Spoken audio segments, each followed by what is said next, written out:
I realized that he had turned his car around and he was chasing us.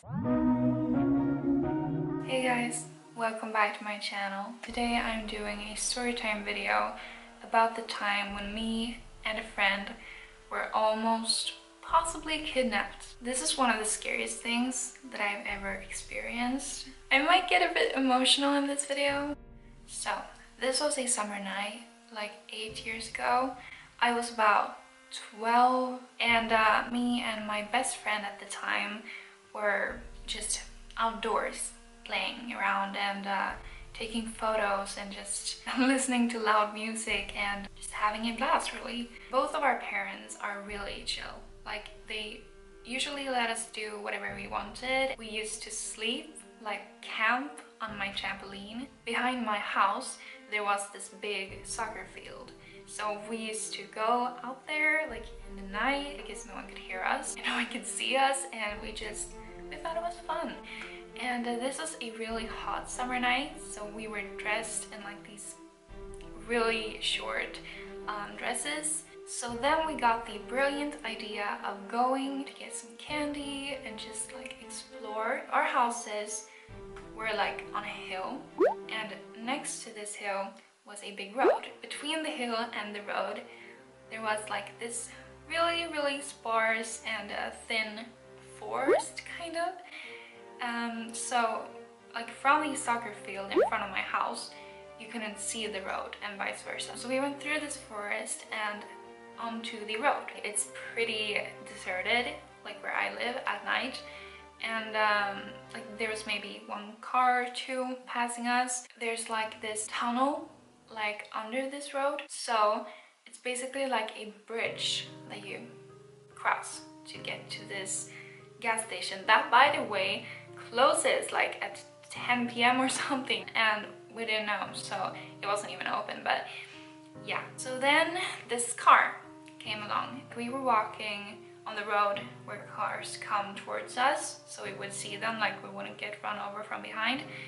And he came from the crossing side, and he just slowed down when he came like close to us. He kind of like drove like very close to us, like he almost, if this is me and my friend, he came like this, but like this is the road, like this is where he should have gone, and he went like this, like he went really close to us. He almost stopped the car, like he slowed it down, but he didn't like turn it off.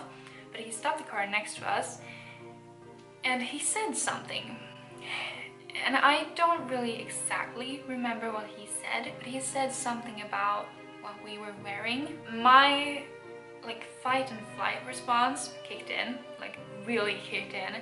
I just smelled danger, basically. I just felt like this is not right.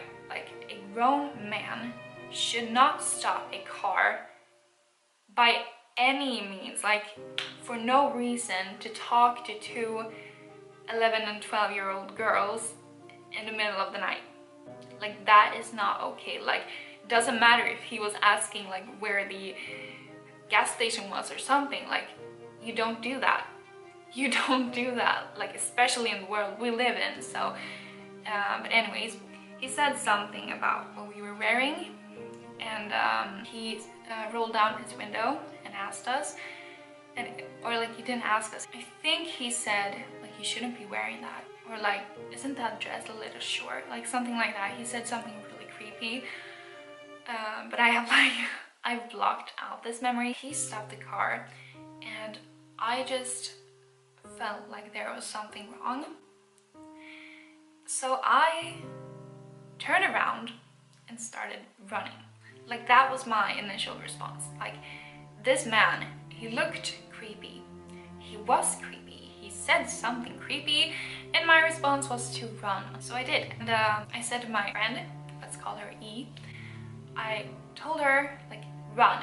And she didn't like understand at first, like when I was running. But then this man reached for his door and slightly opened it, and so she ran too. So like, if this was just some random dude stopping to ask for directions or something, he would have just kept going. Like, he would have just started his car again and kept going where he was going. But this man, he turned his car around and he chased us.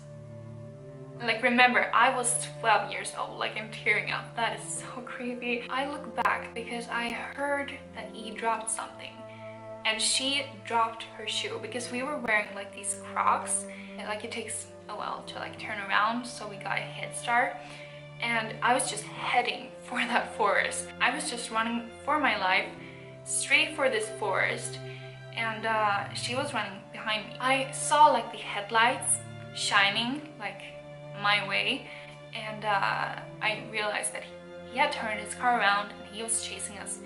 And like my heart was pumping so hard and my adrenaline was just rushing through my body.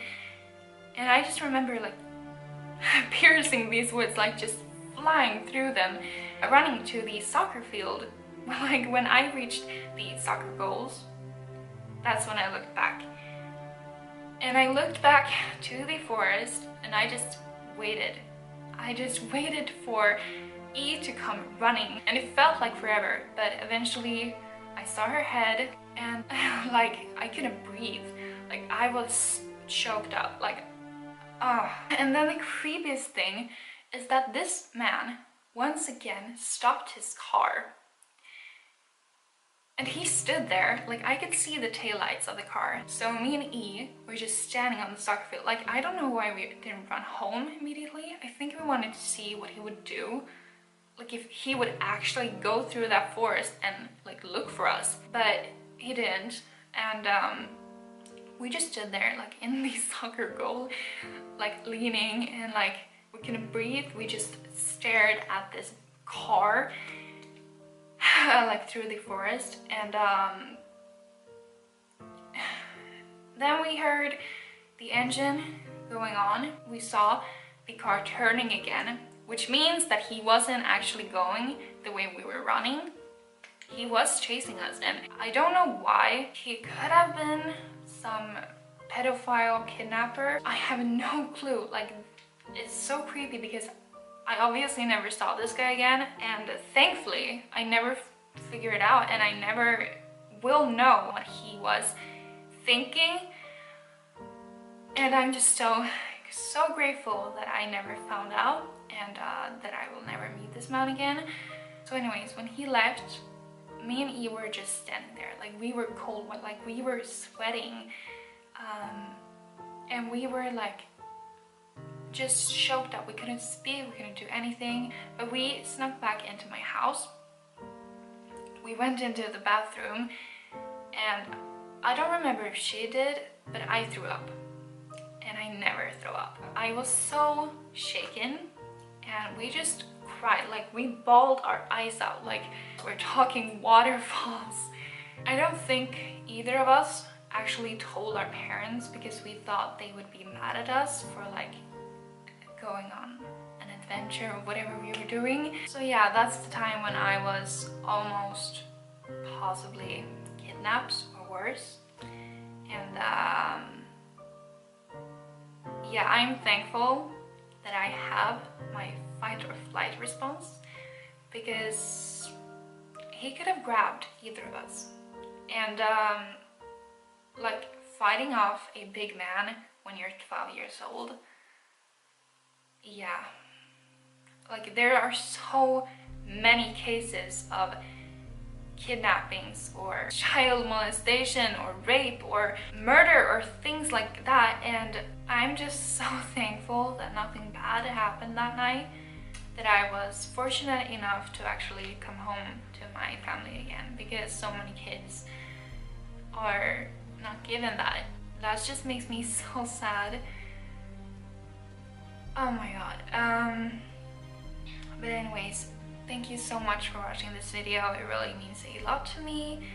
And comment down below if you've ever experienced something really creepy or something like this. Thank you so much for watching this video. If you liked it, please give me a big thumbs up, and subscribe if you want to see more videos like this one. Bye guys.